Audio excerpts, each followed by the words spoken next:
오늘 주시는 하나님 말씀 마태복음 7장 1절부터 6절까지 같이 보시겠습니다. 1절을 제가 읽습니다. 비판을 받지 아니하려거든 비판하지 말라. 너희가 비판하는 그 비판으로 너희가 비판을 받을 것이요 너희가 헤아리는 그 헤아림으로 너희가 헤아림을 받을 것이니라. 어찌하여 형제의 눈 속에 있는 티는 보고 네 눈 속에 있는 들보는 깨닫지 못하느냐. 보라, 내 눈 속에 들보가 있는데 어찌하여 형제에게 말하기를 나로 내 눈 속에 있는 티를 빼게 하라 하겠느냐. 외식하는 자여, 먼저 내 눈 속에서 들보를 빼어라. 그 후에야 밝히 보고 형제의 눈 속에서 티를 빼리라. 거룩한 것을 개에게 주지 말며 너희 진주를 돼지 앞에 던지지 말라. 그들이 그것을 발로 밟고 돌이켜 너희를 찢어 상하게 할까 염려하라. 아멘. 오늘 이 말씀으로 주님 주시는 메시지를 함께 받도록 하겠습니다. 오늘의 말씀은 비판이 올라올 때입니다. 마음속에서 비판이 올라올 때. 최근에 이제 돈 묵상했었고요. 지난주에는 걱정, 염려 묵상했었고 오늘은 비판. 사실 우리 일상 속에서 자주 만나게 되는 그런 항목들이 되겠습니다. 오늘은 비판에 관한 말씀인데요. 그럴 때가 있잖아요. 누군가를 향해서 정말 한마디 해주고 싶다. 비판 혹은 쓴소리라고 할 수 있는데 그런 걸 해주고 싶을 때가 있단 말이죠. 그런 마음이 들 때 성도로서 어떻게 해야 될까? 어떻게 해야 될까요? 주님이 주시는 대답은 이겁니다. 메 크리네테. 발음이 그렇게 됩니다. 오늘 본문 첫 마디가 그래요. 메 크리네테. 영어로 옮기면 메 그러면 not 돼. not 하지 마라 이런 거고요. 크리네테. 크리티사이즈 혹은 젖지 이렇게 심판하다 이렇게 비난하다 이런 뜻이 되겠습니다. 무슨 말이냐 하면 do not criticize 비판하지 말라는 거예요. 마음속에 비판이 올라올 때 우리 주님께서 우리에게 주시는 기본 원칙은 이겁니다. 하지 마라. 하지 마라. 마음을 억눌러라 이런 뜻이 되겠습니다. 비판에도 사실은 긍정적인 면이 꽤 있습니다. 사회가 발전하기 위해서는 비판을 해야 된단 말이죠. 그리고 사랑하는 형제가 잘못된 길에 빠지지 않도록 하려면 간혹 쓴소리를 해야 할 때가 있습니다. 필요합니다. 주님도 그렇게 하셨거든요. 주님도 이 땅에 사시면서 쓴소리를 많이 하셨습니다. 선지자들도 사실 쓴소리를 많이 했었고 어떤 면에서는 우리가 늘 묵상하고 있는 성경 말씀, 이 성경 자체가 우리를 향한 쓴소리라고 할 수 있습니다. 성경 읽으시면서 자주 목격합니다만은 따뜻한 격려의 말씀도 많이 나오지만은 사실은 성경에 아주 따끔한 질책의 말씀도 굉장히 많이 나오게 됩니다. 왜 그런 말씀이 기록이 되어 있느냐? 우리에게 뭐예요? 필요하니까 그래요. 우리의 그런 비판이라는 것이 간혹 필요합니다. 그런데 오늘 주님께서 우리에게 주시는 말씀 메 크리네테 비판하지 마라 이런 뜻이에요. 굉장히 단정적으로 주십니다. 비판하지 마라. 이유가 뭘까? 오늘 본문을 통해서 일단은 그 이유부터 간략하게 정리하도록 하겠습니다. 왜 주님께서 비판하지 마라 이렇게 말씀하시느냐? 우선은 우리의 판단이 틀린 경우가 많기 때문입니다. 누군가를 비판할 때는 이 비판이라는 것이 아주 정확한 사실과 이 정확한 판단에 기초를 해야 되는데 생각보다 우리의 생각이 뭐예요? 정확하지 않은 때가 많다라는 거죠. 나는 분명히 내 말이 맞다, 내 생각이 맞다라고 확신을 하는데 나중에 뚜껑 열고 보면 아닌 경우가 많이 있다는 거예요. 내 생각이 틀린 거예요. 오늘 주님께서 그걸 지적해 주시는데 3절에 어찌하여 형제의 눈 속에 있는 티는 보고 네 눈 속에 있는 들보는 깨닫지 못하느냐. 네 눈이 잘못된 건 왜 모르느냐. 그 말씀이 되겠습니다. 우리가 보통 비판할 때는 이 남의 눈에 티를 비판하게 되거든요. 야야 네 눈에 티가 들어있다. 그거 빼라. 이게 비판이란 말이죠. 그런데 주님께서 말씀하시기를 정작 네 눈에는 티보다 훨씬 큰 들보가 들어있는데 그 눈 가지고 어떻게 남을 비판하겠느냐. 이 들보라는 게 흔히 말하는 그 대들보입니다. 대들보. 우리 전통 가옥에 보면 보이잖아요. 기둥이 이렇게 있으면 그 기둥을 연결해주는 이 대들보. 굉장히 큰 나무 덩굴이 되는데 그게 이제 눈에 들어있다는 거죠. 근데 사실 이거는 이제 눈에 들어갈 수가 없잖아요. 그 큰 게 어떻게 들어가겠습니까? 과장법입니다. 주님께서 조금 말씀을 오늘 세게 하십니다. 왜냐? 그만큼 우리의 판단이 크게 잘못된 경우가 많다라는 거죠. 네 생각이 그렇게 정확하지 않아. 그러니 함부로 뭐예요? 비판하지 마라. 주님께서 그렇게 지향을 하십니다. 만류를 하시는 거죠. 또 한 가지 주님께서 비판하지 마라. 우리를 비판을 말리시는 이유가 뭐냐? 그 비판이 부메랑이 되어서 나에게 돌아오기 때문입니다. 비판이 이렇게 나한테 돌아오는 거예요. 부메랑처럼. 제가 이제 어린 시절에 이 부메랑 놀이를 가끔을 했는데요. 구두 주걱 가지고, 왜 구두 신을 때 구두 주걱 있잖아요. 이거 긴 거는 안 돼요. 긴 거는 안 되고 짤막한 휴대용 요만한 거 있잖아요. 요거 가지고 이제 부메랑 놀이를 많이 했는데 해보신 분들이 있을지 모르겠어요. 1, 2부 보니까 잘 없더라고요. 손을 이렇게 해가지고 이렇게 하면 요 구두 쪽을 요 사이에 끼웁니다. 엄지, 중지 이렇게 검지 이래가지고 하면 이렇게 해가지고 탁 던지면요. 손목 스냅을 줘서 탁 하면 바닥으로 쫙 깔고 이게 쫙 떠요. 쫙 뜹니다. 굉장히 재미있습니다. 그리고 이제 아주 재주 좋은 애들은 이렇게 쫙 가서 그게 이렇게 돌아와요. 부메랑처럼. 여러분들이 이제 뭐 도시에 있으니까 다들 뭐 비디오 게임하고 그렇게 사셨죠? 저는 이러고 살았던 거예요. 시골에서. 늘 이러고 했는데. 여하튼 이게 이제 던졌는데 그날 이렇게 부메랑이 돌아왔다. 그 친구는 영웅이 되는 거예요. 이게 가끔 그런 경우가 있었습니다. 그런데 주님 말씀하시기를 비판이라는 게 그렇다라는 거예요. 내가 던졌지만은 그게 저 사람한테 가는 것이 아니고 돌아서 나한테 온다. 그래서 1절에 이 말씀을 주시는 거죠. 비판을 받지 아니하려거든 비판하지 말라. 원문 순서대로 그대로 번역을 하면 비판하지 마라. 안 그러면 네가 비판을 받게 된다. 주님께서 우리를 아끼십니다. 주님은 우리가 차가운 비판의 대상이 되기를 바라지 않는 거죠. 그래서 주시는 말씀 비판하지 마라. 그럼 대신 어떻게 사느냐? 2절 같이 읽습니다. 시작. 너희가 비판하는 그 비판으로 너희가 비판을 받을 것이며 너희가 헤아리는 그 헤아림으로 너희가 헤아림을 받을 것이니라. 주님은 우리가 어디 가서 헤아림을 받기를 바라시는 거죠. 내 사랑하는 자녀들이 어디 가서 이렇게 쓴소리 듣는 것이 아니고 따뜻한 위로의 말, 헤아림의 말을 받았으면 좋겠다.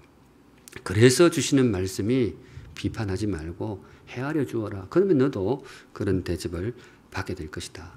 비판하고 싶은 마음이 올라올 때에 우리 주님의 조언을 마음에 떠올려 보시기 바랍니다. 계속해서 세 번째, 주님이 비판을 말리시는 이유가 뭐냐? 오늘 사실 굉장히 강한 표현이 나오게 되는데요.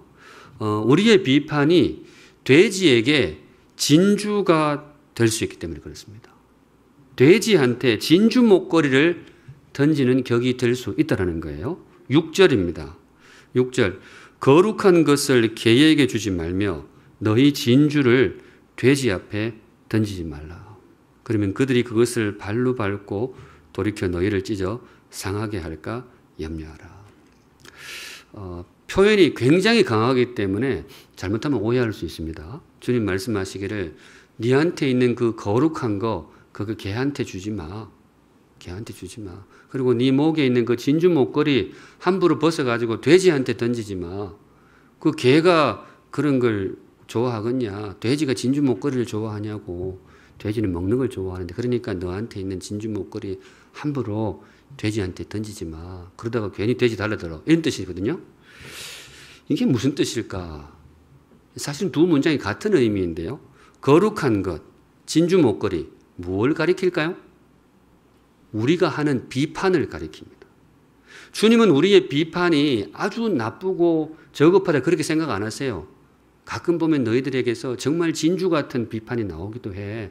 정말 거룩한 비판이 나온다는 거 내가 잘 알고 있어. 그런데 그걸 누구한테 주지 말라고요? 개나 돼지한테 주지 마라. 개, 돼지는 누구일까요? 이게 이제 오해를 하시면 안 되는데 무슨 뜻인가 하면 이 받을 준비가 안 된 사람한테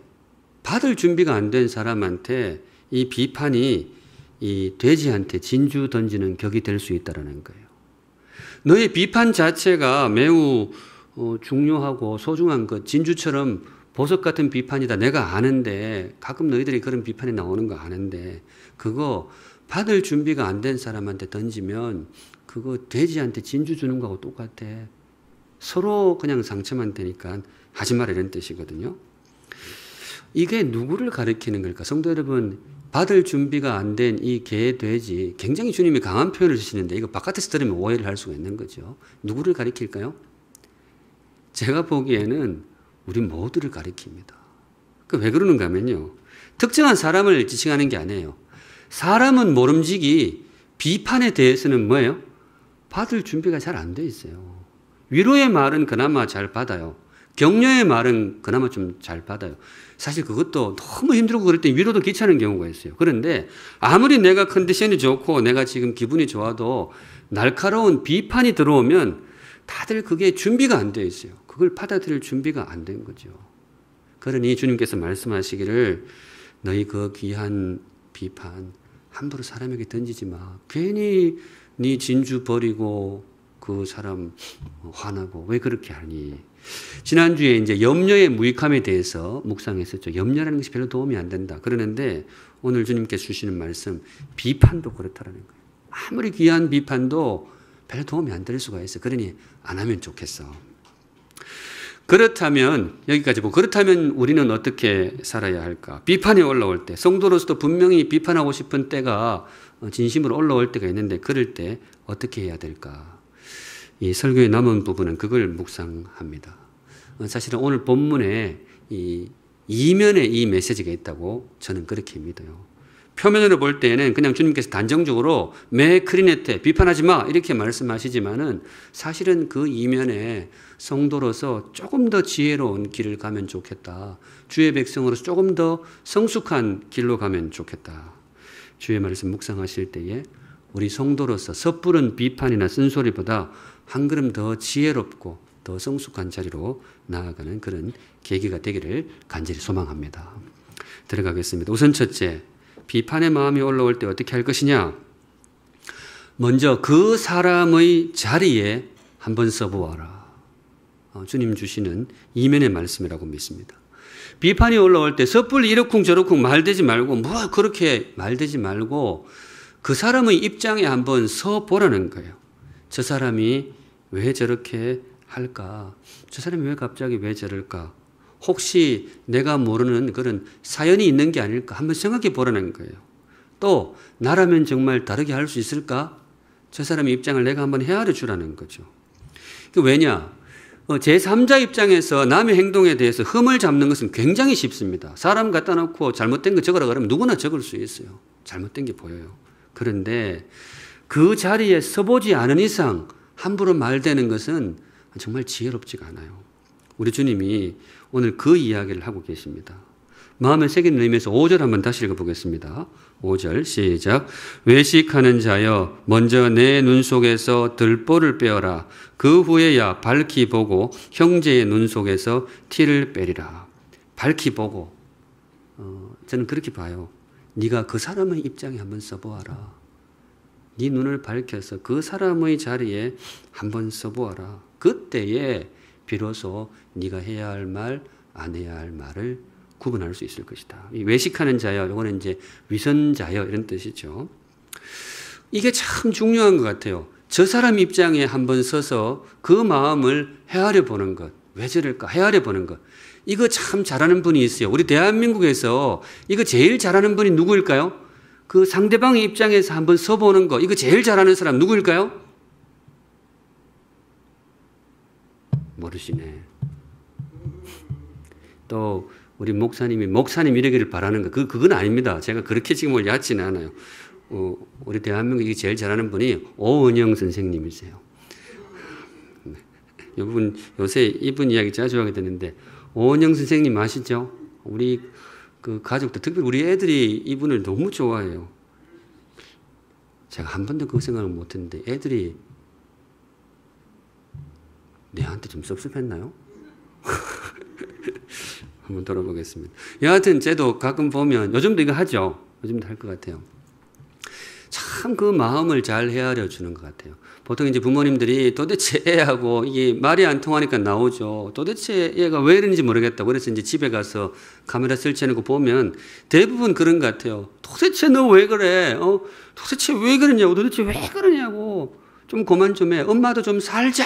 뭐 이렇게 막 막 그렇게 아이는 아이대로 상처받고 엄마는 엄마대로 울고 뭐 그러는 거죠. 그 상태로 나오는데 이 오은영 선생님이 딱 첫 번째 하는 일이 항상 그건 것 같아요. 그 아이의 마음속으로 들어가는 거죠. 그래 조금만 이렇게 코끼리 갖다 놓고 금쪽아 이렇게 하잖아요. 그러니까 그 아이의 마음을 이렇게 헤아려 보는 거죠. 그게 참 중요한 것 같아요. 겉으로 드러난 그 행동 이면에 있는 그 동기를 천천히 살펴가지고 그걸 이렇게 이분이 이렇게 어루만져줘요. 만져주면 아이가 싹 회복이 되는 경우가 참 많더라고요. 참 신기하다 그런 생각이 듭니다. 상대방의 입장에 한번 서보는 것, 이거 정말 지혜로운 일 같아요. 최근 저한테도 그런 경험이 하나 있었는데 제가 이제 목회를 하다 보니 가끔 이제 결혼 주례를 할 때가 있습니다. 예식장에서 결혼 주례를 하잖아요. 그때 어쩌다가 한 번씩 마음이 불편해질 때가 있어요. 저 뒤에 입구 쪽에 서신 분들이 자꾸 떠들어요.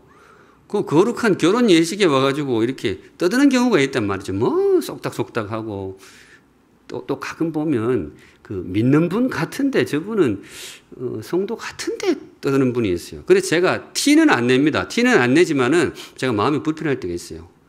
티가 납니까? 뭐 날 수도 있겠죠. 여하튼 제가 안 내려고 하고 그냥 저는 이제 신랑 신부에만 집중해서 결혼 예식을 집례를 하는데 그 참 이해가 안 되었어요. 그런데 지난주에 저 대학 때 동아리 선배님 딸이 결혼을 했어요. 제가 영등포에서 결혼을 하는데 갔는데 조금 일찍 간다고 갔는데 사람들이 앞에 앉아서 뒤에 제가 하필 그 입구 쪽에 서 있게 되었어요. 뒤에 이렇게 서 있는데 거기 있으니까 참 놀라운 일이 벌어져요. 조금 있으니까 정말 몇 년 만에 만나는 친구가 들어와서 인사를 하고 또 진짜 한 20년 만에 보는 이 예전에 같이 살았던 선배도 오고 뭐 이렇게 아는 사람도 오니까 제가 거기서 뭐예요? 인사를 하고 있는 거예요. 목사님 앞에 설교하고 있는데 이렇게. 그래서 제가 이거 함부로 사람 욕할 게 아니구나. 그래서 제가 앞으로 그 예식장 뒤에서 떠드는 분들 그래도 떠들면 안 될 것 같아요. 근데 이게 사람 함부로 다 그 입장이라는 게 있구나. 제가 참 그렇게 깨닫게 되었습니다. 지난달에 우리 강주영 목사님이 창원으로 목회를 하러 가셨는데 목회 잘 하시길 기도합니다. 근데 이제 그게 결정이 되고 저하고 산책도 하고 이렇게 하는데 제가 몇 차례 해준 말이 있어요. 강 목사님 보고 거기 가면 우리 강 목사 거기 가면 내가 많이 존경스러울 거야. 제가 그랬어요. 목사가 교만해가지고 그런 건 아니고 제가 그랬어요. 제가 목회를 저는 조금 이제 30대 후반에 했으니까 일찍 담임 목회를 시작했었는데 그때 그 목회를 시작하고 제일 저에게 찾아온 큰 변화가 그거였습니다. 다른 목사님들을 존경하게 되는 거예요. 평소에는 말이지 볼 때 아니 밥 먹고 목회만 하는데 목회를 저래밖에 못하나? 축구 선수들 보면서 그러잖아요. 밥 먹고 맨날 볼만 차는데 저걸 놓치나 이러는데 저도 이제 선배님들에 대해서 알게 모르게 그런 교만한 생각이 들었던 거죠. 내가 내보고 하라 그러면 잘할 텐데. 근데 막상 거기 딱 서보니까 이게 함부로 말할 게 아니에요. 거기에 참 전혀 예상치 못한 그런 일들도 있고 감당하기 버거운 그런 일들도 있고 그래서 제가 정말 진심으로 그 선배님들을 존경하게 되는 그런 시간이었습니다. 네, 그게 맞는 것 같아요. 성도 여러분, 우리가 비판이 올라올 때 그런 순간들이 있는데 그때 정말로 성도로서 먼저 그분의 자리에 한번 서볼 수 있기를 간절히 소망합니다. 그게 성도의 성숙함이고 지혜라고 믿습니다. 마음에 새기는 의미에서 우리 2절 다시 한번 같이 읽어보겠습니다. 시작. 너희가 비판하는 그 비판으로 너희가 비판을 받을 것이요 너희가 헤아리는 그 헤아림으로 너희가 헤아림을 받을 것이니라. 비판하기보다 서로의 입장을 따뜻하게 헤아려주는 성숙함이 우리 안에 임하기를 주님의 이름으로 축복합니다. 아멘. 두 번째, 비판의 마음이 올라올 때 어떻게 할 것인가. 이렇게 정리해드리고 싶어요. 내가 그에게 어떤 사람인지를 생각하라. 문장이 조금 복잡한데요. 자세히 보세요. 내가 어떤 사람인지를 한번 생각해 보라는 거예요. 내가. 누구한테? 그 사람한테. 내가 비판하는 그 사람한테. 비판을 할 때는 주로 그 사람에 대해서 많이 생각해요. 저 사람이 이건 어떻고 저건 저떻고 그 사람에 대해서 생각하는데 사실은 내가 어떤 사람인지를 조금 더 깊이 생각할 필요가 있어요. 특별히 그 사람한테 평소 내가 어떤 존재인지를 잘 생각해 봐야 됩니다. 왜냐? 이게 참 중요한 것이 뭔가 하면 좋은 비판이 먹히는 게 아니고 좋은 사람의 비판이 먹히기 때문입니다. 성도님, 이거 맞습니까? 예, 이거 맞아요. 저도 많이 경험했어요. 합리적인 비판이라고 들어가는 게 아니에요. 정말 논리적으로 이건 정말 맞는 말이네. 그렇다고 해서 그게 들어가는 게 아니에요. 내가 먼저 들어가야 됩니다. 내가 저 사람에게 받아들여지지 않으면 아무리 좋은 비판도 되지 않게 진주 목걸이 던지는 격이 될 수가 있어요. 내 말이 들어가려면 내가 먼저 그분에게 받아들여지는 존재여야 됩니다. 그게 아니면 안 하는 게 좋아요. 괜히 해봐야 서로 상처만 됩니다. 눈에 들보를 빼라. 저는 이게 바로 그 의미라고 봐요. 내가 저 사람 눈에 티를 보고 있으면 저 사람도 나를 볼 건데 내 눈에 들보가 있으면 내 말이 들어가겠냔 말이죠. 내 눈에 들보를 빼라. 내가 그 사람에게 어떤 존재인지를 먼저 찬찬히 한번 돌아보아라. 말이라는 것이 참 묘해서 같은 말이라도 누가 하느냐에 따라서 다가오는 느낌이 완전히 달라요. 아무리 좋은 말이라고 해도 왠지 그 사람이 하면 조금 찜찜해요. 이 써놓으면 분명히 맞는 말인데 그 사람이 하면 이거 뭔가 꿍꿍이가 있는 것 같은데 마음이 다치는 거예요. 그런 사람이 있잖아요. 근데 거꾸로 조금 실제로 표면적으로는 조금 거슬리는 말인데 그럼에도 불구하고 그 말을 그분이 하면 이게 마음을 열게 되는 사람이 있어요. 저도 있습니다. 조금 거슬리는 말도 저분이 저렇게 말씀하실 때에는 분명히 이유가 있을 거야. 그 제가 받아들이게 되는 거예요. 이게 참 그런 것 같아요. 그런 의미에서 우리 사랑하는 샘물 성도 여러분, 특별히 누군가에게 나도 도움을 주고 싶다. 그러기 위해서는 성도 여러분, 똑똑한 사람도 좋은데 좋은 사람 되시기를 우리 주님의 이름으로 축복합니다. 네, 그 사람에게 받아들여져야 돼요. 사실 목사로서 참 조심스러운 대목이 이건데요. 설교가 들리려면, 설교가 성도들에게 들어가려면 내용도 중요하죠. 내용이 중요합니다. 그런데 사람이 먼저 받아들여져야 되는 거예요. 좋은 설교가 좋지만 사실은 좋은 목사의 설교가 힘이 있습니다. 부족한 목사가 좋은 목사 될 수 있도록 많이 기도해 주시기 바랍니다. 그런데 또 목자님도 그래요. 목자들도. 이 목자는 더 그런 것이 목사는 그래도 좀 떨어져 있잖아요. 이렇게 떨어져 있습니다. 근데 목자님 경우에는 바로 밀착되어 있으니까 이게 더 그래요. 제가 오늘 오후에도 이 말씀 잠시 드릴 겁니다만 말을 잘한다고 좋은 목자는 아닌 것 같아요. 물론 말을 잘하는 것은 굉장히 좋은 도움이 될 수는 있을 겁니다. 그런데 말을 잘하는 것보다 비교할 수 없이 소중한 부분이 뭔가 하면 좋은 사람이어야 되죠. 사람이 받아들여져야 됩니다. 내가 받아들여져야지, 내가 받아들여지지 않으면 괜히 해봐야 서로 간에 소란만 될 수가 있어요. 층간소음으로 끝날 수가 있어요. 아무리 맞는 말이어도. 그런 의미에서 우리 목자님들 좋은 사람 되시기를 우리 주님의 이름으로 축복합니다. 좋은 사람이 되시기 바랍니다. 좋은 사람이 어떤 사람일까? 이 정도 되면 굉장히 좋은 사람이라고 생각이 드는데요. 정말로 귀한 분은 조언을 안 해도 조언이 돼요. 꼭 조언을 안 해도, 말을 안 해도 그분의 존재 자체가 조언이 되는 분이 있어요. 그런 분 있잖아요. 저도 있습니다. 별 말을 안 해요. 그런 분들 특징이. 별 말을 안 하는데 그분 앞에 서면 왠지 조심스러워요. 그리고 다른 사람은 몰라도 내가 그분 앞에는 못난 모습을 보이고 싶지 않아요. 그래서 자체 점검이 돼요. 꼭 말을 안 해도 그분의 존재 자체가 나에게 조언이 되는 거죠. 그 제가 볼 때 오늘 주님이 말씀하신 메 크리네테, 비판하지 마라, 단정적으로 말씀하시는 내용이 아마 중심이 여기에 있는 것 같아요. 말로 비판하지 마라. 말로 비판하는 것보다 너의 삶이 그 자체가 조언이 되게 하라.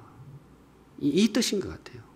그게 정말 우리에게 귀한 조언이 될 것입니다. 실제로 비슷한 생각을 말씀하신 믿음의 선배가 있는데요. 이분 잘 아시죠? 성 프란시스 이렇게 이야기하시나요? 그 유명한 기도문 평화의 기도, 주여 나를 평화의 도구로 써주소서. 이 기도문 작성하신 분이 이거 말고도 남기신 유명한 말이 한마디 있습니다. 말씀을 선포하라. 필요하면 말도 해라. 이거예요.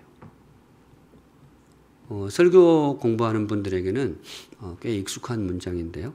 성 프란체스코가 말하기를 말씀을 선포해라.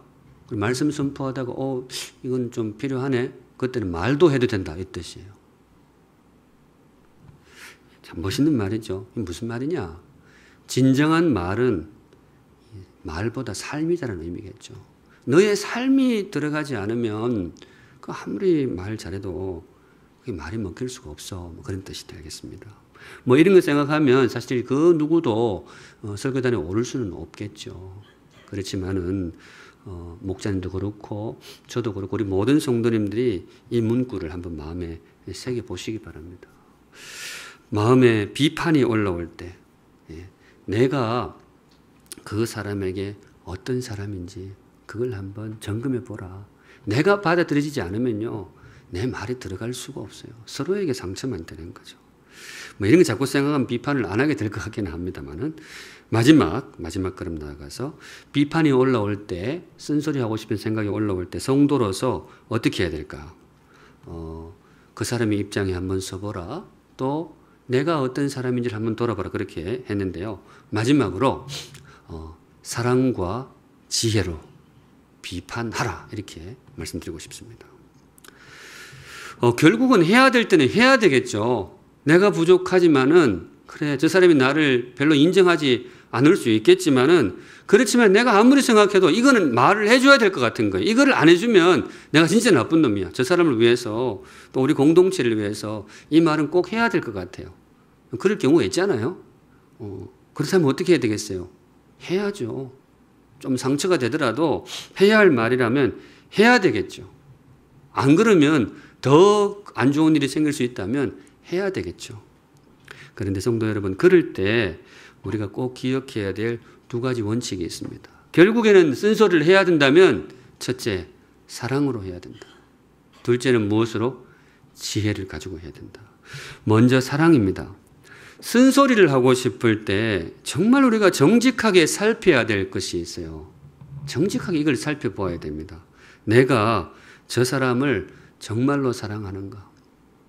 그리고 지금 내가 하려는 말이 사랑에서 나온 말인가? 화면에 보시면 지금 내가 저 사람을 진사랑하는 거 이렇게 되어 있는데 이거 사실 오자입니다. 제가 드렸던 게 원래 진심으로 사랑하는가 했다가 막 진심으로 뺀다고 빼고 보냈는데 한 글자 덜 빼고 보냈더라고요. 근데 제가 이걸 올린 거 보고 고칠까요? 고치지 말아요. 그래서 말이 괜찮은 것 같지 않습니까? 내가 저 사람을 진사랑하는가? 그렇죠. 성도에게 비판은 역시 사랑이어야 됩니다. 비판이라고 해서 차가움에서 나오면 안 되는 것이죠. 저 사람을 향한 따뜻한 사랑에서 나와야 되는데 그걸 한번 돌아봐야 돼. 내가 정말로 저 사람을 사랑하는가? 그리고 이 말을 하는 것이 저 사람을 정말 사랑해서 하는 말인가? 거기에 자신이 없으면 안 하는 게 좋죠. 그거 별로 도움이 안 돼요. 내가 사람의 방언과 천사의 말을 할지라도 뒷부분 같이 읽습니다. 시작. 사랑이 없으면 소리나는 구리와 울리는 꽹과리가 되고. 아무리 귀한 말, 천사의 말이 내 입에서 나간다 하더라도 사랑이 없다면, 그게 사랑에서 나온 게 아니라면 이 시끄러운 잡소리에 불과하다는 거예요. 서로에게 아무 유익이 안 돼요. 사랑이 없다면. 이걸 조금 정직하게 돌아볼 필요가 있습니다. 우리의 비판이 많은 경우 그런 경우가 많거든요. 사랑에서 나온 게 아니고 저 사람이 미워서 나오는 거예요. 그냥 한마디 해주고 싶은 거지. 그런데 속으로는 아니야, 나는 비판이다. 아니죠. 우리가 마음속에서 미워서 나오는 그런 경우가 많고, 또 뭐 이 사람이 잘 되도록 해주고 싶어. 그것도 있지만은 한편으로는 그냥 내 짜증을 풀어내는 경우가 많이 있어요. 우리 주님께서 말씀하시기를 그거는 성도의 자세가 아니고 그런 비판이라면 아예 안 하는 것이 좋다. 설교 초두에 우리 주님도 쓴소리를 많이 하셨다고 했는데 우리 주님은 그 쓴소리를 그냥 하시는 게 아니죠. 우리 주님이 참 귀한 것이 그 쓴소리를 하셨는데 나중에 그 사람을 위해서 뭐예요? 목숨을 내어놓습니다. 주님이 비판하시고 쓴소리 하셨던 그 대상들을 위해서 주님이 십자가에 달려 죽어 주셨습니다. 이게 우리가 다 그 자체까지 쫓아가지는 못하지만은 우리의 말, 우리의 쓴소리도 그래야 된다는 거예요. 사랑에서 나와야 됩니다. 사랑의 발로여야 됩니다. 그런데 그게 아니면 입을 닫는 것이 성도의 걸음일 것입니다. 쓴소리를 하더라도 반드시 사랑에서 나와야 된다. 잘 점검해 보시고 거기에 대해서 확신이 없다면 안 하는 것이 사랑일 것입니다. 안 하는 것이 지혜일 것입니다. 마지막으로 지혜인데요. 쓴소리를 할 때는 정말로 지혜를 가지고 해야 된다. 우리 삶에 지혜가 필요한 영역들이 많잖아요. 목회도 그렇고 뭐 사업도 그렇고 연애도 그렇고 지혜가 필요합니다. 지혜가 많이 필요해요. 그런데 여기에 더해서 비판도 그렇죠. 쓴소리 할 때에도 정말로 지혜가 필요합니다. 지혜가 없으면 정말 상처만 남길 수가 있어요. 정말 지혜롭게 접근해야 되는데 마음이 다칠 만큼 너무 아프게 하면 안 되겠죠. 어떤 말을 할 때에 이 마음을 다칠 만큼 너무 아프게 해서는 안 되고 또 그렇다고 너무 둘러서 이야기하면 알아듣지를 못해요. 그러니까 이거를 정말 잘 판단을 해야 돼요. 그리고 무엇보다 내가 정말로 이거 너를 사랑하는 충심에서 나오는 거야. 그걸 그 상대방이 충분히 알아들을 수 있도록 이야기하는 지혜도 필요하다고 생각합니다. 그런데 이게 쉽지는 않아요. 정말 그 중심을 잡으면서 하는 게 쉽지가 않은데 이 참 성경에서 이걸 잘 하신 분이 한 분 보이더라고요. 나단 선지자. 이분이 다윗 왕을 찾아가가지고 쓴소리를 하잖아요. 왜 밧세바를 범하였습니까? 왜 남의 아내를 탐하였습니까? 근데 이걸 그냥 다짜고짜 들어가서 임금님 어떻게 그럴 수가 있어요? 왜 어떻게 우리아의 아내를 그렇게 빼앗아 올 수 있어요? 이렇게 한마디 쏘아붙였으면 아마 난리 났겠죠. 뭐 아마 참 피바람이 불었을지도 모르겠습니다. 우리아를 죽였잖아요, 다윗이. 그런데 나단이 그렇게 안 합니다. 굉장히 지혜롭게 접근을 합니다. 제가 보기에 이분이 몇 날 며칠을 고민을 했을 거예요.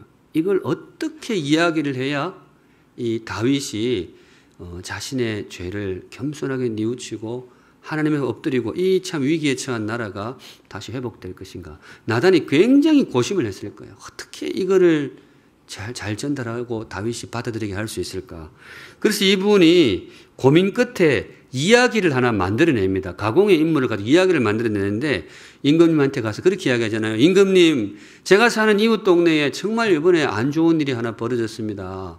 참 가난한 과부가 하나 살았는데 그 집에는 재산도 별로 없고 양 한 마리만 딱 있었어요. 그래서 과부하고 양 한 마리 그냥 그렇게 젖짜서 그렇게 먹고 사는데 어느 날 그 바로 옆에 이부지에 사는 큰 부잣집, 이 부잣집은 양이 수백 마리 있는 그런 집인데요. 그 부잣집에 부자가 손님이 왔는데 이 부자가 이 지 양이 아깝다고 옆집에 있는 그 과부 양을 이렇게 겁박해가지고 뺏어가지고 그걸로 손님을 대접했답니다.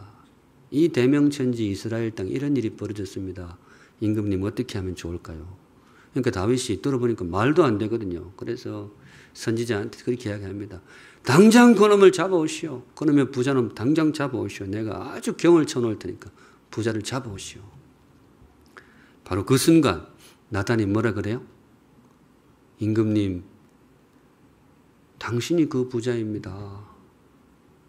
당신이 그 부자입니까? 제가 보기에 톤이 이랬을 거예요. 뭐 쏘아붙이 그렇게 안 했을 거예요. 차분하게 임금님, 당신이 그 부자입니다.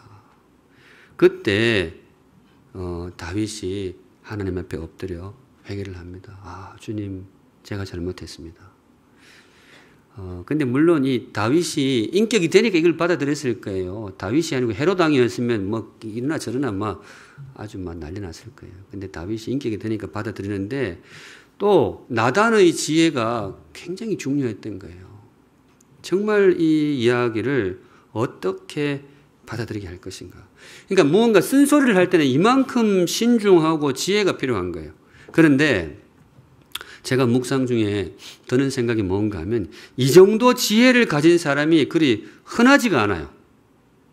이 정도 지혜가 가진 사람이 흔하지가 않아요. 그냥 마음이 급해서 그냥 이야기를 막 이렇게 가가지고 확 쏘아 붙이는 사람, 이렇게 이 객기를 부리는 사람은 꽤 많지만은 이 정도 신중하고 지혜롭게 접근하는 사람이 잘 없어요. 그래서 주님이 주시는 말씀이 뭐겠어요? 매 크리네테. 너희들 웬만하면 비판 안 하면 좋겠다.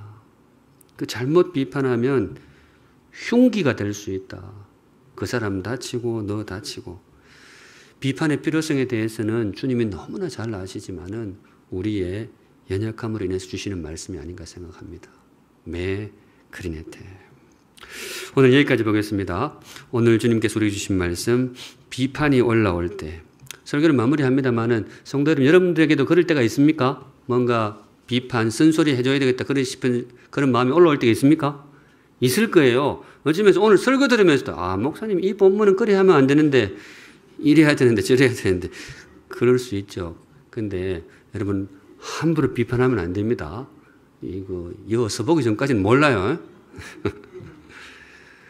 그 사람의 입장을 한번 헤아려 보고 또 내가 이 말을 했을 때 저 사람이 내 말을 받아들이겠는가. 그게 아닐 경우에는 정말 다른 사람을 찾아가는 것도 지혜일 것 같아요. 내가 저분에게 꼭 이 말을 해주고 싶은데 내 말을 해가지고는 안 될 거고 좀 대신 좀 해주시죠. 뭐 하다가 우리 그냥 기도합시다. 이렇게 끝나도 좋고요. 여하튼 굉장히 신중하게 해야 되는데 그럼에도 불구하고 꼭 해야 한다면 진심을 담은 사랑으로 그리고 적어도 몇 날 며칠 고심을 담은 지혜로 그렇게 한마디 건네는 것이 최선일 것입니다. 그게 아니라면 비판하지 않는 것도 귀한 지혜일 것입니다. 이 모든 말씀 앞하여 우리를 서로를 향하여 우리의 입술이 따뜻하고 지혜롭고 성숙한 사랑으로 가득하시기를 우리 주님의 이름으로 축복합니다. 아멘. 우리 함께 찬양하겠습니다. 기대라는 찬양인데요. 가사가 뭔가 하면 우리 비판하고 이렇게 하는 거 아니고 서로 격려하고 응원하고 무엇보다 잘할 수 있을 거야. 기대하는 마음으로 삽시다. 그런 내용인데 마음에 새기시면서 다 같이 하나님 앞에 찬양하겠습니다. 거룩하신 하나님 아버지 주신 말씀 열린 마음으로 깊이 새깁니다. 섣부른 비판하기보다 참 마음 깊이 이해해주고 헤아려주는 성숙한 그리스도인이 되게 하여 주시옵소서. 주께서 우리의 마음을 헤아려 주시듯이 우리도 쓴소리의 의미가 없지는 않지만 부족한 인생이기 때문에 서로의 입장을 헤아려주고 품어줄 수 있는 귀한 믿음의 공동체 되게 하여 주시옵소서. 우리 샘물교회가 그런 따뜻한 교회가 되기를 간절히 빌고 소원합니다. 거룩하신 하나님, 오늘도 성도들 귀한 예물 하나님께 올려드립니다. 성도들의 감사와 고백과 간구의 제목 함께 올려드리오니 세밀하게 살펴보시고 우리 사랑하는 성도들을 가장 복되고 존귀한 길로 인도하여 주시옵소서. 아멘. 지금은 우리를 위하여 목숨까지 내어주신 우리 주 예수 그리스도의 은혜와 우리를 항상 따뜻한 눈으로 바라보시는 하나님 아버지의 그 크신 사랑하심과 우리의 삶을 늘 지혜롭고 또 세밀하게 인격적으로 인도해 주시는 성령 하나님의 임재하심이 머리 숙여 주를 예배하는 사랑하는 모든 샘물 성도들의 삶과 걸음과 그 입술 위에 이제로부터 영원까지 항상 함께 계실지어다. 아멘.